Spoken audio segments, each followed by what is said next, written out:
Hi guys, Keir Starmer is not doing very well in the opinion polls. He's currently just below Rishi Sunak when it comes to approval ratings, but still ahead of Liz Truss. However, does this matter? Well, it seems to be music to the ears of GB News, as one of the reporters points out that while Starmer may have a massive majority, Labour MPs don't feel that they owe their victory to the Prime Minister, and that the current scandals are creating a threat to his premiership. But is she right?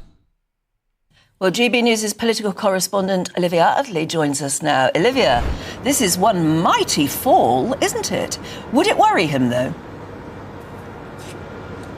Well, it's an absolutely huge fall, and it really is quite astonishing. The Prime Minister, who was elected less than 3 months ago with an absolutely enormous majority, now has an approval rating of -26. Rishi Sunak, to put that in context, is on -25. And if you look at other Prime Ministers 3 months after taking office, there aren't any who are that low. Someone like Tony Blair, for example, was well into the favourability ratings, whereas Boris Johnson was on about -5 a few months after his 2019 election win. So that just goes to show the scale of the disillusionment with this new Labour government. Another poll out in the Sunday Times today shows that 1 in 7 people who voted Labour, again just 3 months ago, now regret doing so.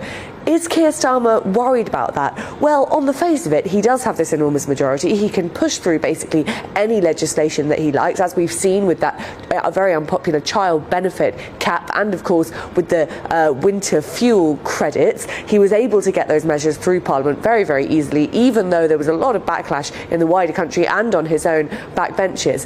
But I think this does pose a bit of an existential problem for him going forwards. Unlike previous Prime Ministers with enormous majorities, like Tony Blair or Margaret Thatcher, Labour MPs don't really feel as though they owe Keir Starmer their seats. The Labour Party won this election because the Conservatives were deeply unpopular and because the Labour Party was popular, but not particularly because Keir Starmer himself was popular. Even during the election campaign, his approval ratings really weren't very high, not much higher than Rishi Sunak's. And the problem with that for the Prime Minister is that if any more of these scandals embroil Labour, and it isn't just the freebie scandal, it's also the fact of Sue Gray's pay. That might not be something which is that interesting to the wider public, but inside Westminster and among civil servants and special advisors, it's really, really angered people. Sue Gray, the Prime Minister's Chief of Staff, is paid more than the Prime Minister.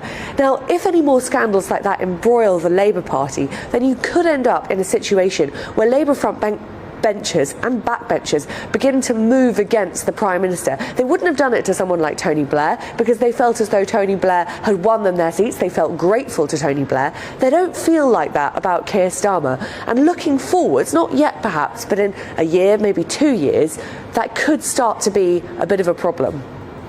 Look, I think she's right on a number of things here, but I don't fully buy this. So at the moment, there's no one ready to step into Keir Starmer's shoes. Okay, so there's no one to replace him.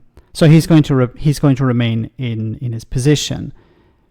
But also, it's very early days. Starmer has said, and this is the sort of general feeling within the Labour Party and the Labour government, is that they want to get all the difficult stuff out of the way first, and then focus on growth, and then focus on improving things. Now, whether they can succeed is another issue, but Starmer did not win like Tony Blair. He didn't win a massive majority because of a huge amount of support the public had for Starmer as leader. It was a very particular election. It was a massive vote against the Conservatives, not a massive vote for Labour. So we're not comparing it with 1997 is comparing apples and oranges here. Starmer is not very popular in the country, so his approval rating is not going to improve dramatically. It may not actually improve at all, but that's not all that important because, as was pointed out in the interview or in the report here, the public don't care about these scandals. The media do. Westminster, the bubble of Westminster, care about these scandals. The Conservatives, to a certain extent, care about these scandals. But the average person on the street doesn't care about Keir Starmer's glasses. They don't care about his clothes. They don't care about Sue Gray. Most people don't even know who she is. They care about the cost of living crisis. Now, if Starmer and the Labour government can improve the situation for them, they're willing to ignore these scandals because they care about what's happening to them. And this is something that the right-wing media and maybe the Conservatives don't seem to understand. If the Labour government can improve things for ordinary people, then they'll vote them back into power. Doesn't matter who's in charge. Doesn't matter if it's Starmer or anyone else. So it's possible that Starmer will be replaced before the next election. It's highly likely he will be replaced because if he's a drag on the party, they will replace him. But if the government can achieve something, doesn't matter who's in charge, they will be re-elected.